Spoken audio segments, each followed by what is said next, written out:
वालेकुम दोस्तों, अब केटर ऑनलाइन पे आप सब दोस्तों को खुशामदीद। दोस्तों, अब ये जो वीडियो है ये सीरीज़ की आखिरी वीडियो है जो मैं आप लोगों के लिए बनाता रहा हूँ कि जो बीपीएससी की जो लेक्चरशिप है स्पेशली इस चीज़ के लिए, ताकि आप लोग जो है ना उससे सीख सकें। मैंने पूरी कोशिश की है कि अकाउंटिंग के और ऑडिट के और काफ़ी सारी चीज़ों की जिस तरह पेंशन रूल्स हैं इसके बारे में आपको काफ़ी डिटेल से बताऊँ। इस दौरान बहुत सारे दोस्तों ने मेरे साथ रब्ता भी किया, ठीक है, व्हाट्सएप पे मेरे साथ रब्ते पे रहे, फेसबुक पे मेरे साथ रब्ते पे रहे, मेरे से क्वेश्चंस पूछते रहे। मैंने काफ़ी कोशिश की और अपनी तरफ से पूरी कोशिश की और मुझे उम्मीद इंशाल्लाह ताला कि कोई भी एक ऐसा बंदा नहीं होगा जो ये क्लेम कर सके कि जी सर ने हमें जवाब नहीं दिया या हमें कोई रिप्लाई मौसूल नहीं हुआ या सेटिस्फैक्ट्री आंसर नहीं मिला।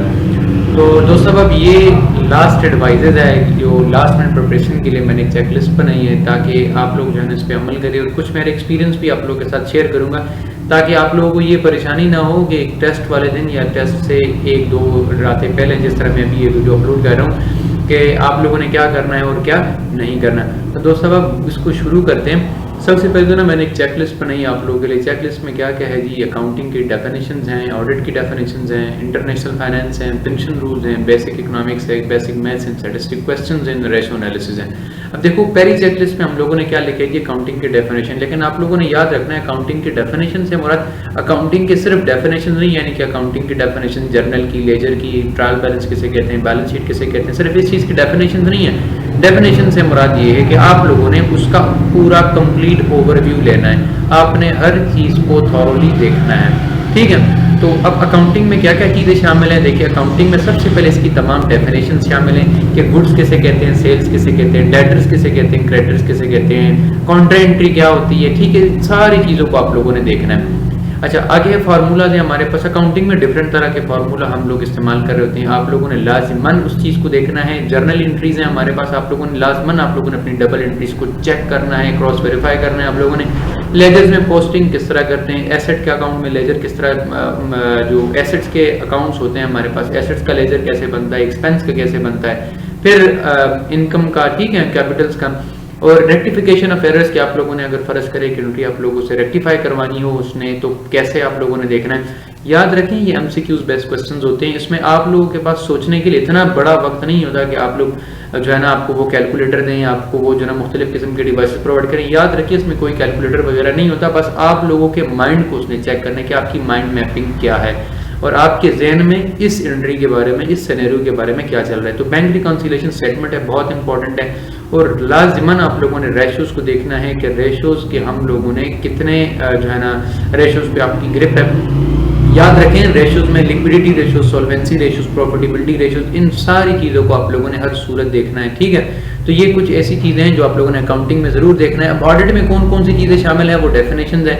और फिर याद रखें डिफरेंट टाइप्स ऑफ जो ऑडिट होते हैं, जैसे हम लोग इंटरनल ऑडिट होता है, एक्सटर्नल ऑडिट है। फिर इस ऑडिट्स में हमारे पास एक्सटर्नल ऑडिट में हमारे पास क्या क्या चीज़ें शामिल है, एक होता है फाइनल ऑडिट होता है, इंटरनल ऑडिट में कंटिन्यूअस ऑडिट होता है, ठीक है। फिर एक जो है ना इंटरिम ऑडिट होता है, वो किसी वक्त भी आपका शुरू हो सकता है। फिर सरप्राइज ऑडिट होता है। आप लोगों ने इन सारी चीज़ों को जरूर देखना है। फिर वर्किंग पेपर्स कैसे बनते हैं, इन वर्किंग पेपर्स पे आप लोग क्या क्या रिकॉर्ड करते हैं, एक्सपेंसेस के क्या कहाँ से टैली करते हैं, ठीक है। वाउचर्स को कहाँ से टैली करेंगे, वाउचर्स, और जो आपके पास जो फाइनल अकाउंट्स में बैलेंसेस लिखे होते हैं वो आप लोगों ने कैसे वेरिफिकेशन करनी है। फिर रिपोर्ट्स आपके पास कितनी किस्म की होती हैं, ठीक है, क्वालिफाइड रिपोर्ट होती है, नॉट क्वालिफाइड रिपोर्ट होती है, जिसे अनक्वालिफाइड रिपोर्ट भी कहा जाता है। फिर एरर एंड फ्रॉड्स क्या होते हैं, एरर्स के कौन से चांसेस होते हैं, फ्रॉड्स के कौन से चांसेस होते हैं। फिर स्पेशलाइज ऑडिट है। अब स्पेशलाइज ऑडिट में क्या क्या शामिल, जिस तरह मुख्तलिफ इंडस्ट्री से फर्ज करें, एक न्यूज़पेपर मीडिया की इंडस्ट्री है, उसमें मीडिया की इंडस्ट्री के आपके पास क्या रिक्वायरमेंट्स होती हैं, ठीक है। फिर कंप्यूटर बेस्ड ऑडिट होते हैं, जिस तरह आजकल जो चल रहा है, ठीक है, सीबीए जिसे लोग कहते हैं, कंप्यूटर बेस्ड ऑडिट। इस कंप्यूटर बेस्ड ऑडिट में हम लोग कौन से सॉफ्टवेयर इस्तेमाल करते हैं, ठीक है। आप लोगों को इन सारी चीज़ों के बारे में नो हाउ जरूर होनी चाहिए। अब हमारे पास तीसरा जो चेक लिस्ट में वो इंटरनेशनल फाइनेंस का है। याद रखें इंटरनेशनल फाइनेंस की डेफिनेशंस आप लोगों ने जरूर ज़हन में रखनी है। फिर इंटरनेशनल जो करेंसी एक्सचेंज होते हैं वो कैसे होते हैं, करेंसी रेट्स के फार्मूलाज कैसे तय होते हैं। फिर एनालिसिस ऑफ रेट्स हम लोग कैसे करते हैं, फर्ज करें जापानीज येन है और ब्रिटेन पाउंड है हमारे पास, या पाकिस्तानी रुपीज है, जिनके साथ आप लोगों ने कंपेयरिंग कैसे करनी है। फिर बिड या आस्क स्प्रेड हम लोगों ने कैसे कैलकुलेट करना है। अब बिड या आस्क स्प्रेड याद रखें ये बहुत इंपॉर्टेंट टॉपिक है, इनको आप लोगों ने जरूर देखना है, ठीक है। फिर इंटरनेशनल जो इंस्टीट्यूशन है हमारे पास, जैसे IMF है, वर्ल्ड बैंक है, और इस तरह की काफ़ी सारे इदारे, इनकी हिस्ट्री आप लोगों ने देखनी है। करंट इसका CEO कौन है, करंट इसका चेयरमैन कौन है, ठीक है। कहाँ पे इसका हेडक्वार्टर है, अब फॉरेन डायरेक्ट इन्वेस्टमेंट क्या होती है, फिर नेशनल इनकम क्या होती है, इन चीज़ों को भी आप लोगों ने जरूर देखना है। ये जो नहीं है ना फॉरेन डायरेक्ट इन्वेस्टमेंट FDI और नेशनल इनकम जैसे NI हम लोग कहते हैं, ये बेसिक इकोनॉमिक्स के क्वेश्चन हैं और ये इंटरनेशनल फाइनेंस के क्वेश्चन भी हैं, तो आप लोगों ने जरूर इस चीज़ को ध्यान में रखना है।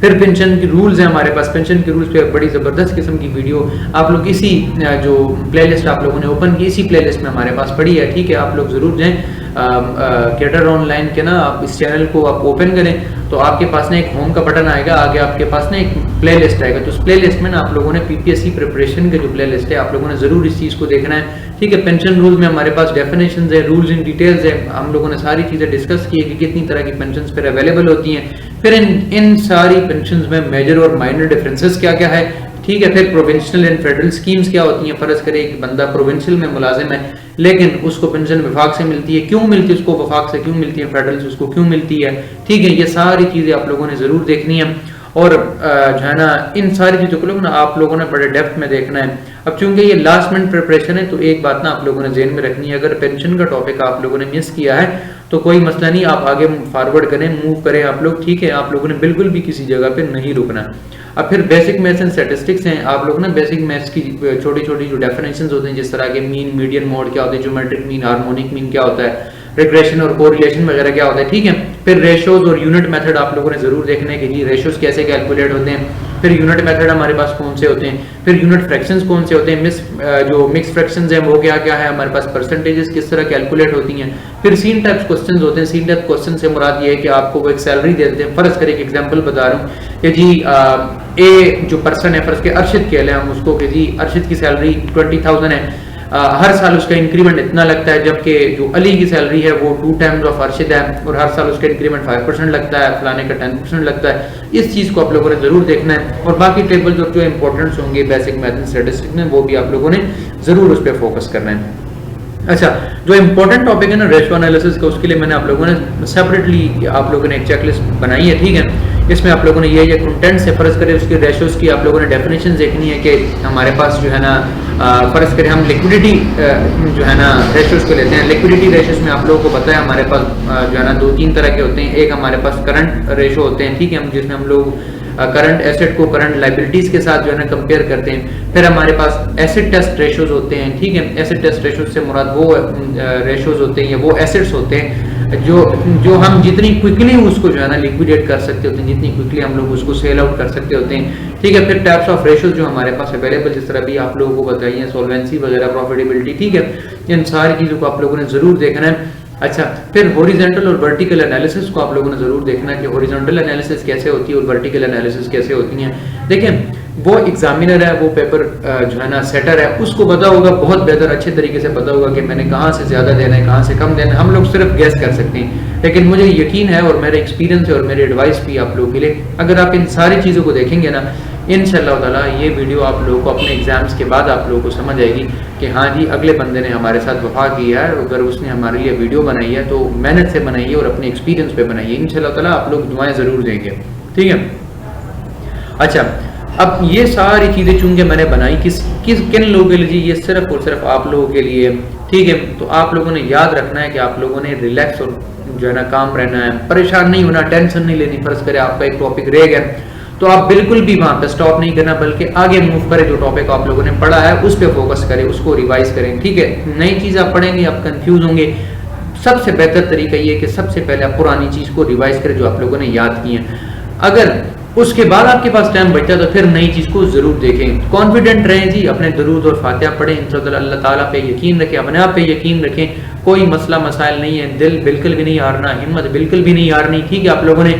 और याद रखें ये जो 6 पॉइंट मैंने बनाए ना, life is not confined to this job only, ठीक है। याद रखिए ज़िंदगी सिर्फ इस जॉब में नहीं है कि जी आपको ये जॉब मिली तो जो है ना आप बड़ा ज़बरदस्त होंगे, अगर आपको ये जॉब नहीं मिलती तो आप बड़े टेंशन में होंगे और आप जो है ना खुदा न खासा कुछ और अपने साथ कर लेंगे। बिल्कुल भी टेंशन नहीं लेनी, ये जॉब ज़रूरी है, मानता हूँ बहुत इंपॉर्टेंट है, लेकिन आपकी लाइफ इसके ऊपर कन्फाइंड नहीं है, इसके ऊपर कैद नहीं करनी अपने आप को कि जी दैट्स इट, ये मेरी ज़िंदगी है, ठीक है। तो ये सारी चीज़ें पॉसिबल है, सिर्फ किस वजह से पॉसिबल है, सिर्फ आपकी वजह से पॉसिबल है, सिर्फ यू है।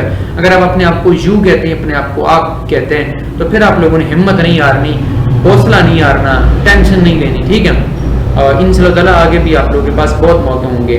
तो दोस्तों अब ये जो सीढ़ी वाला बंदा बनाया है उसके ऊपर जो सक्सेस लिखा है, ये मैंने जो है ना प्रोक्लेम किया है कि ये जो सीढ़ी वाला बंदा है इसके पास सीढ़ी है और ये एक एक स्टेप ऊपर जा रहा है, ठीक है। तो जिंदगी में भी इंसान ऐसे ही आगे जाता है, स्टेप बाय स्टेप जाता है। किसी के स्टेप्स बहुत जल्दी खत्म हो जाते हैं, किसी के स्टेप्स काफी लंबे होते हैं, वो 2, 3, 4, 5 साल इंतजार करने के बाद अपनी सक्सेस तक पहुंचता है। कुछ लोग होते हैं जिनको पहली जो है ना गो में मिल जाती है। 12 जो कुछ भी है आपकी लाइफ, जो कुछ भी है ये आपका अपना किस्मत और नसीब है, लेकिन हिम्मत नहीं हारनी, ये आपके हाथ में, ठीक है। बाकी कामयाबी वो मौला पाक देगा। दोस्तों अब आप लोगों का बहुत बहुत शुक्रिया। मुझे उम्मीद है आप लोगों को ये सारी सीरीज भी बहुत पसंद आई होगी और आप लोगों ने एंजॉय भी किया होगा। आप लोगों ने मेरा साथ, चूंकि आपके साथ काफ़ी था, आप लोग व्हाट्सएप के साथ राब्ते में भी रहे, तो उम्मीद है इंशाल्लाह ताला हम लोग इसी तरह राब्ते में रहेंगे। मेरी कोशिश होगी कि मैं अकाउंट्स और इस तरह की जॉब्स के हवाले से काफ़ी सारी चीज़ें आप लोगों के लिए लेकर आता रहूँ। इस दौरान अगर आप लोगों को कहीं पे भी कोई मसला मसाइल आता है तो आप लोगों ने बिल्कुल भी परेशान नहीं होना, मेरे साथ जरूर रब्ता करना है। आप लोगों ने व्हाट्सएप पर रब्ता करिए, कोई क्वेश्चन नहीं समझ आता, कोई टॉपिक नहीं समझ आ रहा, कोई कहीं पे कुछ भी मसला है, इंशाल्लाह ताला काफ़ी सारे दोस्त अब तो ऐसे हैं जिनके साथ तो अब मेरी दोस्ती हो गई है, ठीक है। वो इसी वजह से हो गई है कि हम लोग जो है ना पढ़ते रहे, मैं उनको बताता रहूँ, अपनी मेहनत से बताता रहूँ, कोशिश करता रहूँ कि आप लोग भी कुछ सीख सकें, कुछ जो है ना मुझे भी अल्लाह पाक इसका सलाह दे। तो दोस्तों अब इंशाल्लाह ताला मुलाकात होगी इस एग्ज़ाम्स के बाद, तब तक के लिए खुदा हाफिज़, खुश रहें, अल्लाह हाफिज़।